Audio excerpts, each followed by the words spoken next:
ಅಲ್ಲಿ ಮಾಡಿ ಅವ್ರ ಬೇಡಿಕೆ ನಿಮ್ಮೆಲ್ಲರೂ ಬೇಡಿಕೆ ಇರ್ತಕ್ಕಂಥದ್ದೇ.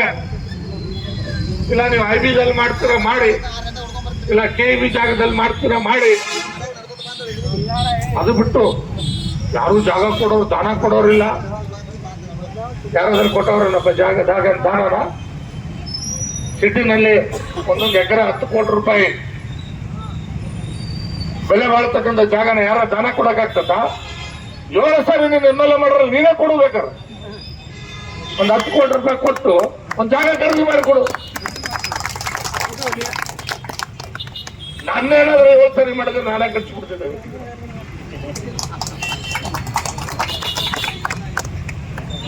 ಏಳು ಸಾರಿ MLA ಮಾಡಿದ್ರೆ ಒಂದು 7 ಕೋಟಿ ಕೊಡಪ್ಪ.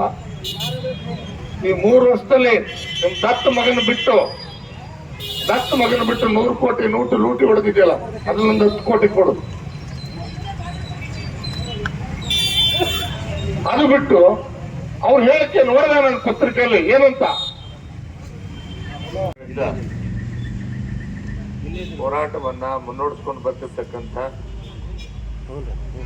ತಾಳಿಕೋಟೆ ನಗರದ ಎಲ್ಲ ಹೋರಾಟ ಸಮಿತಿಯ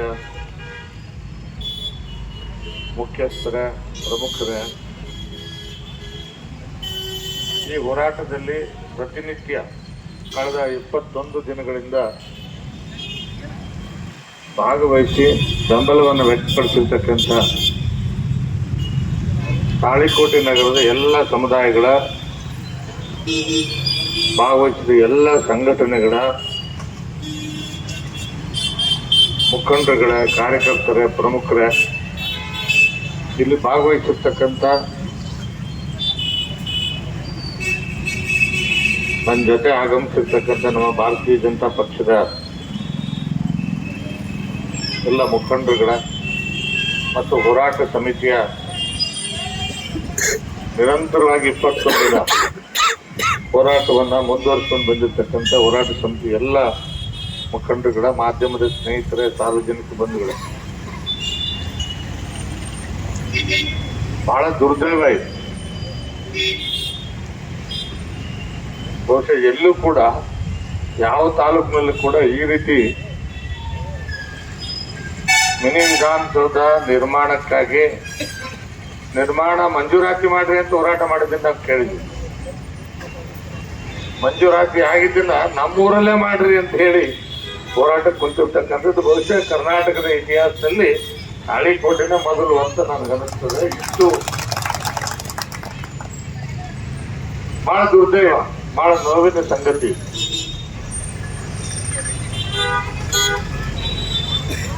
ಹೋರಾಟದ ಉದ್ದೇಶ ಬಹಳ ಒಳ್ಳೇದಿದೆ.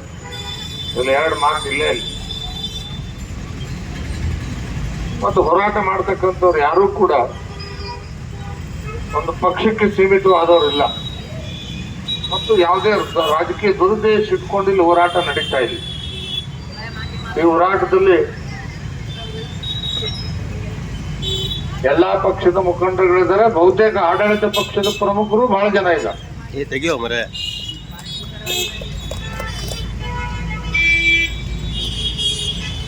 ಮತ್ತು ಹಿಂದಿನ ಚುನಾವಣೆಯಲ್ಲಿ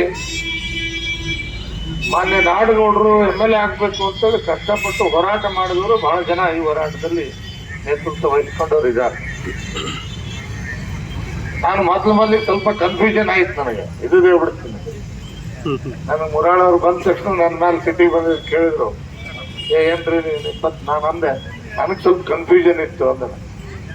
ಯಾಕಂದ್ರೆ ಪ್ರತಿನಿತ್ಯ MLA ಅವ್ರ ಜೊತೆಗಿರೋದೇ ಈ ಹೋರಾಟದಲ್ಲಿ ಪ್ರಮುಖವಾಗಿ ಕಾಣ್ತಾ ಇರೋದ್ರಿಂದ ಒಂದು 4 ದಿನದಲ್ಲಿ ಸಮಸ್ಯೆ ಬಗೆಹರಿಸಬಹುದೇನೋ ಅವ್ರು ಕರೆದು ಅನ್ನುವಂತ ಭಾವನೆ ನನ್ನ ಆಗಿತ್ತು.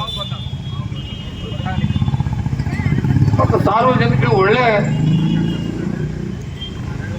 ಒಂದು ಉದ್ದೇಶ ಇಟ್ಕೊಂಡು ಅವ್ರು ಕೇಳ್ತಾ ಇರೋದ್ರಿಂದ ಯಾವುದೇ ಶಾಸಕರಾದವರು, ಯಾವುದೇ ಜನಪ್ರತಿನಿಧಿಗಳ ಕರ್ತವ್ಯ ಅವ್ರನ್ನ ಕರೆದು ಮಾತಾಡಿಸಿ ಸಮಸ್ಯೆನ ಬಗೆಹರಿಸ್ತಾರೆ ಅಂತ ನಾನು ಅನ್ಕೊಂಡಿದ್ದೆ.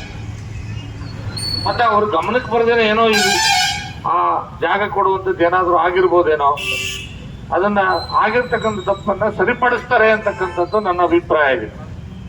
ಅದಕ್ಕೋಸ್ಕರ ನಾನು ಸುಮ್ಮನೆ ಇದ್ದೆ. ಇಲ್ಲಿ ಯಾರು ರಾಜಕಾರಣ ತರೋದು ಬೇಡ, ಯಾಕೆ ಅವ್ರು ಮಾಡ್ತಾ ಇದ್ದಾರೆ ಮಾಡ್ಲಿ.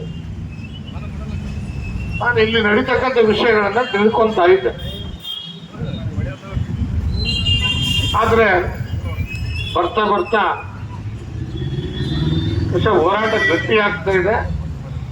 ಆದ್ರೆ ಶಾಸಕರು ಇಲ್ಲಿ ಬಂದಿಲ್ಲ. ಪ್ರಜಾಪ್ರಭುತ್ವದಲ್ಲಿ ಯಾರು ಸುಪ್ರೀಂ ಅಲ್ಲ, MLA ಸುಪ್ರೀಂ ಅಲ್ಲ, ಸರ್ಕಾರ ಸುಪ್ರೀಂ ಅಲ್ಲ. ಪ್ರಜಾಪ್ರಭುತ್ವದಲ್ಲಿ ಪ್ರಜೆಗಳು ಸುಪ್ರೀಂ. ಈ ಊರಿನಲ್ಲಿ ಏನೇ ಒಂದು ಮಿನಿ ವಿಧಾನಸೌಧ ಕಟ್ಟಬೇಕಾಗಿದ್ರೆ ಇಲ್ಲಿರುವಂತ ನಗರದ ಸಾರ್ವಜನಿಕರ ಅಭಿಪ್ರಾಯ ತಗೊಂಡು ಜಾಗ ಫಿಕ್ಸ್ ಮಾಡ್ಬೇಕಾಗ್ತದ. ಯಾವ್ದು MLA ಫಿಕ್ಸ್ ಮಾಡ್ಲಿಕ್ಕೆ ಬರೋದಿಲ್ಲ. ಯಾಕಂದ್ರೆ ಇದು ಮಿನಿ ವಿಧಾನಸೌಧ ಕಟ್ತಾರೆ, ಇದು ಯಾವ್ದೋ 4 ಜನಕ್ಕೆ ಅನುಕೂಲ ಆಗುವಂತದ್ದು ಅಷ್ಟೇ ಅಲ್ಲ. ಇದು ಇಡೀ ಸಾರ್ವಜನಿಕರಿಗೆ ಭವಿಷ್ಯದಲ್ಲಿ ಪ್ರತಿನಿತ್ಯ ಆ ಕಾರ್ಯಾಲಯಗಳಿಗೆ ಕೆಲಸ ತಗೊಂಡು ಕೆಲಸ ಮಾಡ್ಕೊಳ್ಳಿಕ್ಕೆ ಅನುಕೂಲ ಆಗ್ತಕ್ಕಂಥದ್ದು ಸ್ಥಳವನ್ನ ಹುಡುಕಿ ಮಾಡಬೇಕಾಗ್ತದೆ. ಅದಕ್ಕೆ ಜಿಲ್ಲಾಧಿಕಾರಿಗಳು ಇದನ್ನ ಅರ್ಥ ಮಾಡ್ಕೊಳ್ತಾರೆ ಅಂತ ನಾನು ಅನ್ಕೊಂಡಿದ್ದೀನಿ. ಮಾಧ್ಯಮದ ಮುಖಾಂತರ ನಾನು ಈಗ ತಾನಲ್ಲಿ ಬರೋಕ್ಕಿಂತ ಮುಂಚಿತವಾಗಿ ಜಿಲ್ಲಾಧಿಕಾರಿಗಳ ಪ್ರಯತ್ನ ಮಾಡಿದೆ. ನಾನು DC ಅವರಿಗೆ ಸಂಪರ್ಕ ಮಾಡಕ್ಕೆ 2-3 ಸಾರಿ ಫೋನ್ ನಮ್ಮೆಲ್ಲ ಮುಖಂಡರ ಜೊತೆಯಲ್ಲೇ ಕೂತಾಗ ಮಾಡಿದೆ. ಅವ್ರು ಯಾವುದೋ ಮೀಟಿಂಗ್ ಅಲ್ಲಿ ಇದ್ದಾರೆ, ತಗೊಳ್ಳಿಲ್ಲ. ಅವ್ರ PA ಹೇಳಿದ್ರು, ಸರ್ ಆಮೇಲೆ ನಾನು ಮಾಡಿಸ್ತೀನಿ ಫೋನ್ ಅಂತ. ನಾನು ಜಿಲ್ಲಾಧಿಕಾರಿಗಳು ಹೇಳಿ ಬಯಸ್ತೇನೆ, ಇಲ್ಲಿ ಸಾರ್ವಜನಿಕ ಸಭೆಯನ್ನ ಕರೆದು ಜನರ ಅಭಿಪ್ರಾಯ ತಗೊಂಡು ಜನ ಎಲ್ಲಿ ಹೇಳ್ತಾರೆ ಅಲ್ಲಿನೇ ತೀರ್ಮಾನ ಮಾಡಬೇಕಾಗ್ತದೆ ವಿನಃ ಯಾವುದೇ ಒಬ್ಬ MLA ಹೇಳಿದ್ದು ಅಥವಾ 4 ಜನ ಹೇಳಿದ್ದನ್ನು ಮಾಡ್ಲಿಕ್ಕೆ ಆಗೋದಿಲ್ಲ. ಮತ್ತೆ ಇವ್ರು ತೀರ್ಮಾನ ಮಾಡಕ್ ಹೊರಟಿರೋ ಜಾಗ ಎಂತದ್ದು? ನಾನು ಬಂಡೆಪ್ಪನಹಳ್ಳಿ ಸಾಲುಡಿಗೆ ಹೋಗಿದ್ದೆ ಮೊನ್ನೆ.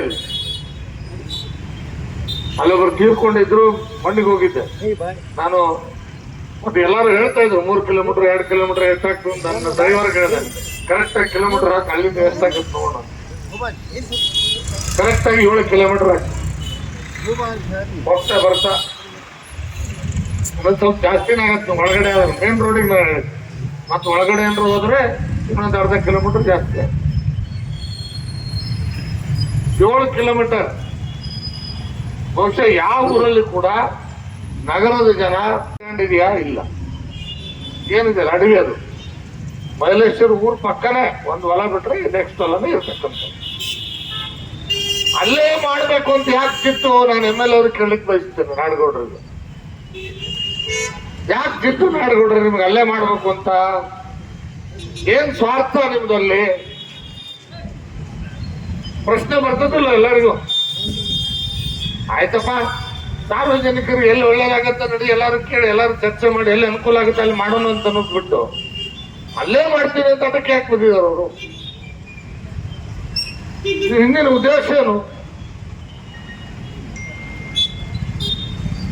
2 ಉದ್ದೇಶ ಇರ್ಬೋದು ಅಂತ ನಂದು. ಒಂದು, ನಮ್ ಜನ ಇವ್ರು 7 ಸಾರಿ ಓಟ್ ಹಾಕ್ಯಾರ. ಎಷ್ಟು? 7 ಸಾರಿ ಓಟ್ ಹಾಕ್ಯಾರ. ಅದಕ್ಕೆ ತಾಳಿಕೋಟೆ ನಗರದ ಜನರಿಗೆ ಮುಂದಿನ ಭವಿಷ್ಯದಲ್ಲಿ 7 ಕಿಲೋಮೀಟರ್ ನಿರಂತರ ನನ್ನ ಹೆಸರು ಮೇಲೆ ನಡ್ಕೋತಾ ಇದ್ದಾರೆ. ಅದು ಕೊಡುಗೆ. ಅದು ಈಗ ಬೇರೆ ಏನು ಕೊಡುಗೆ ಅಂತೂ ಇಲ್ಲ. ನಾನೇನು ರಾಜಕಾರಣ ಮಾತಾಡ್ಲಿಕ್ಕೆ ಹೋಗಲ್ಲ, ಅನ್ಯತೆ ಯಾರು ಭಾವಿಸ್ಕೊಡಿ. ಯಾಕಂದ್ರೆ ಅವ್ರ ಅಭಿಮಾನಿಗಳು ಇಲ್ಲಿ ಇದ್ದಾರೆ, ನಾನು ಗೌರವಿಸ್ತಿದ್ದೆ ಅವ್ರು. ಯಾಕಂದ್ರೆ ಅವ್ರವ್ರ ಪಕ್ಷದ ಅಭಿಮಾನ ಅವ್ರಿಗಿದ್ದೇ ಇರ್ತದೆ. 7 ಸಾರಿ ಓಟ್ ಹಾಕಿದ್ದಾರೆ ಅವ್ರು. ಅದಕ್ಕೆ 7 ಕಿಲೋಮೀಟರ್ ನಡೆಸ್ತೀರೇನು? ಇಲ್ಲ, ಅದು ಸುತ್ತಮುತ್ತ ಇರೋ 40 ಎಕರೆ ಜಮೀನು ನಿಮ್ ಬೇನಾಮಿ ಆಸ್ತಿ ಇರ್ಬೇಕಷ್ಟ. ಹೌದಲ್ಲ? ನೀವು ಯಾರು ನಿಮ್ಮ ಮಳೆಯಿಂದ ಹೆಸರ್ಲೆ, ನಿಮ್ ದತ್ತಪುತ್ರದ ಹೆಸರ್ಲೆ, ಅಥವಾ ನಿಮ್ಮ ಕಾಸಾ ಟೀಮ್ ಐತಲ್ಲ, ಹೆಸರು ಹೇಳೋದು ಬೇಡ, ನಾನು ಅವ್ರ ಹೆಸರಲ್ಲೇ ಆಸ್ತಿ ಅದಾವ ಅಂತ ಕೇಳಿ ನಾನು ಉತ್ತಾರೆ ನೋಡಿಲ್ಲ. ನಾನು ಹೇಳಿದ್ದೀನಿ ಕೇಳಿದ ಅದಾವಿಲ್ಲ, ಅವತಾರೆ ತಗೊಂಡ್ಬಂದವರು ಹೆಸರು ಹೇಳ್ಬೋದು. ಉತ್ತಾರನಾಗಿದ್ರೆ ಏನ್ ಸಮಸ್ಯೆ ಇಲ್ಲ. ಮತ್ತೆ ಅಲ್ಲೇ ಮಾಡ್ಬೇಕು ಅಂದ್ರೆ ಏನು? ಆ ಸುತ್ತಮುತ್ತ ಡೆವಲಪ್ಮೆಂಟ್ ಮಾಡಕ್ಕ ಸರ್ಕಾರದ ಹಣದಲ್ಲಿ ಡೆವಲಪ್ ಮಾಡ್ಬೇಕು. ಮತ್ತೆ ಅಲ್ಲಿ ದಂಧೆ ಮಾಡಬೇಕು ಅನ್ನೋ ಉದ್ದೇಶ ನಾಡುಗೌಡರದ್ದು ಆಗಿರ್ಬೋದು ಅಂತ ನನ್ನ ಅಭಿಪ್ರಾಯ. ಯಾಕಂದ್ರೆ ಇಲ್ಲ ಅಂದ್ರೆ ನೀವು ಅಷ್ಟೇ ಸಿಟ್ಟಿಗೆ ಬಿಡ್ತೀರಿ. ಊರಿನ ಜನ ಹೇಳಿದ್ರೆ ಮಾಡ್ಬೇಕು ತಾನೆ. ಇಲ್ಲ ನಿಮ್ಗೆ ಸರಿ ಅನ್ನೋದಾದ್ರೆ ನೀವ್ ಹೇಳೋದು, ನೀವು ಅಲ್ಲಿ ಮಾಡೋದೇ ಜನರ ಅಭಿಪ್ರಾಯ ಇದೆ ಅಂತ ನಿಮ್ಮ ಅಭಿಪ್ರಾಯ ಇದ್ರೆ ಬಸವೇಶ್ವರ ಸರ್ಕಲ್ ಕರಿತೀರಿ, ಎಲ್ಲಿ ಕರಿತೀರೋ ಇಡೀ ತಾಳಿಕೋಟೆ ತಾಲೂಕಿನ ಜನರನ್ನು ಕರೀರಿ, ಜನ ತೀರ್ಮಾನ ಮಾಡ್ಲಿ ಎಲ್ಲಿ ಮಾಡ್ಬೇಕು ಅಂತ. ನೀವ್ಯಾರು ತೀರ್ಮಾನ ಮಾಡಕ್ಕೆ ಅಲ್ಲಿ ಮಾಡಕ್ಕೆ? ತಾಲೂಕಿನ ಜನ ತೀರ್ಮಾನ ಮಾಡ್ಬೇಕಾಗ್ತದೆ.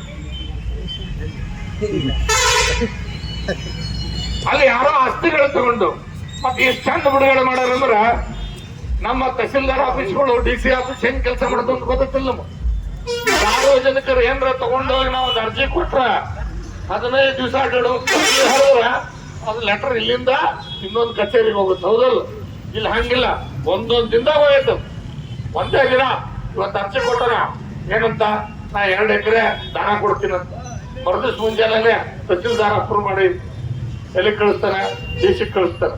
DC 3ನೇ ದಿನಕ್ಕ ಅದಕ್ಕೆ ಓಕೆ ಮಾಡಿ DC ವಾಪಸ್ ಕಳಿಸ್ತಾರೆ. ವಾಪಸ್ ಕಳಿಸಿದ ತಕ್ಷಣ 4ನೇ ದಿನಕ್ಕ ತಹಸೀಲ್ದಾರ್ ನೋಂದಣಾಧಿಕಾರಿಗೆ ಬರೀತಾನ, ಇದನ್ನ ರಿಜಿಸ್ಟರ್ ಮಾಡ್ಕೊ. 5ನೇ ದಿನಕ್ಕ ಚಾರ್ಟೆಡ್ ಇದ್ರು ಪರವಾಗಿಲ್ಲ, MLA ಅವ್ರ ಲೆಟರ್ ಕೊಡ್ತಾರೆ, ಏನಂತ ರಿಜಿಸ್ಟ್ರೇಷನ್ ಆಯ್ತು. ತಕ್ಷಣ ಇದಕ್ಕೆ 8 ಕೋಟಿ ರೂಪಾಯಿ ಬಿಡುಗಡೆ ಮಾಡಿ ಅಂತ ಕಳಿಸ್ತಾರೆ. 8 ದಿನದಲ್ಲಿ ಮಸಲತ್ ನಡೀತದೆ. ಯೋಚನೆ ಮಾಡಿದ್ದೇವೆ. ಡೇಟ್ಗಳು ನಾನು ನೋಡಿದೆ, ನಾನು ಕೊಟ್ಟರು ಅವರೆಲ್ಲ 8 ದಿನದಲ್ಲಿ ಮಸಲತ್ತು. ಏನಪ್ಪಾಜಿ ನಾಡುಗೌಡ್ರೆ ಇಷ್ಟು ಫಾಸ್ಟ್ ಆಗಿ ಕೆಲಸ ಮಾಡ್ತೀನಿ ಅಂತ ಗೊತ್ತಾಗಿದ್ದು ನಮ್ಗೆ ಇವತ್ತೆ. ನಾನು 21 ದಿವಸ ಬಂದಿರಲಿಲ್ಲ. ಕಾರಣ ಇಷ್ಟೇ, ಶಾಸಕರಿದ್ದಾರೆ, ಅದು ಅವ್ರ ಜವಾಬ್ದಾರಿ, ಅವ್ರ ಬಗೆಹರಿಸಲಿ, ಅವ್ರ ಸರ್ಕಾರ ಇದೆ ಅಂತ ಬಂದಿರಲಿಲ್ಲ ನಾನು. ಆದ್ರೆ 21 ಬರ್ದೇ ಇದ್ದಾಗ ನಾನು ನಿಜವಾಗ್ಲೂ ನೋವಾಯ್ತು. ನಾನು 2ನೇ ದಿವಸಕ್ಕೂ 3ನೇ ದಿವಸ ಬರ್ಬೋದಾಗಿತ್ತೇನೋ ಅಂತ. ನಾನು ಲೇಟಾಗಿ ಬಂದಿದ್ದೆ ಅಂತ ಯಾರಿಗಾದ್ರು ಬೇಜಾರಿದ್ರೆ ಅದಕ್ಕೆ ನಾನು ಕ್ಷಮೆ ಕೇಳ್ತೀನಿ ನಿಮ್ಗೆ. ನಾನು ಆ ಉದ್ದೇಶದಿಂದ ಬರಬಾರ್ದು ಅನ್ನೋ ಉದ್ದೇಶದಿಂದ ನಾನಿಲ್ಲಿ ಲೇಟಾಗಿ ಬಂದಿದ್ದೆ. ಅವರು ಜವಾಬ್ದಾರಿ ಇದ್ದಂಥವ್ರು ಬಂದ್ ಮಾಡ್ಲಿ ಅನ್ನೋ ಉದ್ದೇಶದಿಂದ ನಾನ್ ಬಂದು ಮತ್ತೆ ಅದ್ರಿಗೇನೋ ರಾಜಕಾರಣ ತಂದೆ ಅಂತ ನನ್ನ ಮೇಲೆ ಬರಬಾರ್ದು ಅನ್ನೋ ದೃಷ್ಟಿಯಿಂದ ನಾನು ದೂರ ಇದ್ದೆ ಅಷ್ಟೇ. ಆದ್ರೆ ಇವತ್ತು ನಾನು ಈ ಹೋರಾಟದಲ್ಲಿ ಭಾಗವಹಿಸಿದ್ದೇನೆ. ನಾನೆಲ್ಲ ಹೋರಾಟಗಾರ ಬಂಧುಗಳಿಗೆ ಹೇಳಲಿಕ್ಕೆ ಬಯಸ್ತೇನೆ, ನೀವು ಯಾವುದೇ ಪಕ್ಷದ ಬೆಂಬಲಿಗರಾಗಿರಿ, ಇದು ಪಕ್ಷದ ಹೋರಾಟ ಅಲ್ಲ, ಇದು ಇಡೀ ತಾಳಿಕೋಟೆ ತಾಲೂಕಿನ ಜನರ ಸ್ವಾಭಿಮಾನದ ಹೋರಾಟ ಆಗಬೇಕು ಅಂತ ಇದಕ್ಕೆ ನಾನು ನಿಮ್ ಜೊತೆ ಕೈ ಜೋಡಿಸೋದಕ್ಕೆ ತಯಾರಾಗಿದ್ದೀನಿ. ನಾನು ನಿಮ್ ಜೊತೆ ಕೈ ಜೋಡಿಸೋದಕ್ಕೆ ತಯಾರಾಗಿದ್ದೀನಿ. ಅವನಿಗೆ ಯಾವನಿಗೆ ಏನ್ ತಾಕತ್ತಿದೆ ನೋಡ, ಅವನು ಹೆಂಗಲ್ಲಿ ಕಟ್ತಾನೆ ಮಿನಿ ವಿಧಾನಸೌಧ, ಆ DC ಹೆಂಗ್ ಸ್ಯಾಂಕ್ಷನ್ ಮಾಡ್ತಾನೆ, ಅಲ್ಲಿ ಕಾಂಟ್ರಾಕ್ಟರ್ ಹೆಂಗ್ ಕೆಲಸ ಮಾಡ್ತಾನೆ, ಅಲ್ಲಿ ಹೆಂಗ್ ಅದನ್ನ ಬಿಲ್ಡಿಂಗ್ ಕಟ್ತಾನೆ ನಾವು ನೋಡೋಣ. ಜನರು ಎದುರು ಹಾಕೊಂಡು ಮಾಡೋದಕ್ಕೆ ಯಾವನಿಂದ ಕೂಡ ಸಾಧ್ಯ ಇಲ್ಲ, ಗಮನದಲ್ಲಿ ಇಟ್ಕೊಳ್ಳಿ. ಇಲ್ಲಿ ನನಗೆ ನಮ್ಮೆಲ್ಲ ಹೋರಾಟಗಾರ ಮಿತ್ರರು ದಾಖಲಾತಿ ಕೊಟ್ಟರು. ಈ ಹಿಂದೆ ನಾಡುಗೌಡ್ರೆ ಅವರೇ MLA ಆಗಿದ್ರು. 2017-18 ಅವರೇ ಇದ್ದಿರ್ತಾನೆ. ಅವರೇ ಇದ್ದಾಗ ಈಗೇನು ಗ್ರೌಂಡ್ ಟೈಮ್ ಜಾಗ ಇದಲ್ಲ, ಕೆರೆ ಜಾಗ ಅಂತಲ್ಲ, ಕೆರೆ ಜಾಗ ಅಲ್ಲ, ಅದು ಗಮನದಾಗಿರ್ಲಿ. ನಾನು ದಾಖಲಾತಿ ನೋಡತಾನೆ ಹೇಳಲ್ಲ ಅಂದ್ರೆ ದಾಖಲಾತಿ ಕೊಟ್ಟರು ತಕ್ಷಣ. ಕೆರೆ ಜಾಗ ಅಲ್ಲ ಅದು ಗ್ರೌಂಡ್ ಜಾಗ. 11 ಎಕರೆ 2 ಗುಂಟೆ ಗ್ರೌಂಡ್ ಜಾಗ ಇದೆ. ಅದನ್ನ ಕೆರೆ ಅಂತ ಯಾರು ಸೇರ್ಸಾರೆ? ನಮ್ಮ ಪುರಸಭೆಯವರು ಸೇರ್ಸ್ಕೊಂಡವ್ರು. ಯಾಕೆ ಸೇರ್ಸ್ಕೊಂಡ್ರು? ಅವ್ರದ್ದೇನು ದುರುದ್ದೇಶದಿಂದ ಮಾಡಿಲ್ಲ. ಹಿಂದೆ ನಮ್ಮೂರಲ್ಲಿ ಯಾವುದು ಒಂದು ಕೆರೆ ಇಲ್ಲ, ಅಲ್ಲಿ ಸ್ವಲ್ಪ ತಗ್ಗಿದೆ. ನಮ್ಮೂರು ಕೆರೆ ನಿರ್ಮಾಣಕ್ಕೆ 1-2 ಕೋಟಿ ರೂಪಾಯಿ ಅನುದಾನ ಬಂದಿದೆ, ಅಲ್ಲೊಂದು ಕೆರೆ ನಿರ್ಮಾಣ ಮಾಡ್ಕೊಳ್ಳೋಣ ಅಂತ ಹೇಳಿ ಇವ್ರ ಅಭಿಪ್ರಾಯ ಮಾಡಿ ಅದನ್ನ ಕೆರೆ ಅಂತ ಸೇರಿಸಿ ಹೇಳಿದಾರೆ. ಬಿಟ್ರೆ ಅದನ್ನ ಒಬ್ಬ ತಹಸೀಲ್ದಾರು ಅದನ್ನ ಉತ್ತಾರೆಯಲ್ಲಿ ಎಂಟ್ರಿ ಮಾಡಿಕೊಟ್ಟಿದ್ದಾರೆ ಅಷ್ಟೇ. ಅದು ಅಧಿಕೃತವಾಗಿ ಯಾವುದೇ ಸರ್ಕಾರದ ದಾಖಲಾತಿಗಳಲ್ಲಿ ಕೆರೆ ಅಂತ ನಮೂದಾಗಿಲ್ಲ.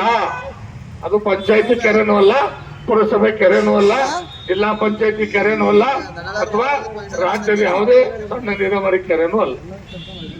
11 ಎಕರೆ ಜಾಗ ಈ ಸರ್ಕಲ್ ಇಂದ ಬರೀ ಒಂದು 500 ಮೀಟರ್ದಲ್ಲಿದೆ. ಸರ್ಕಲ್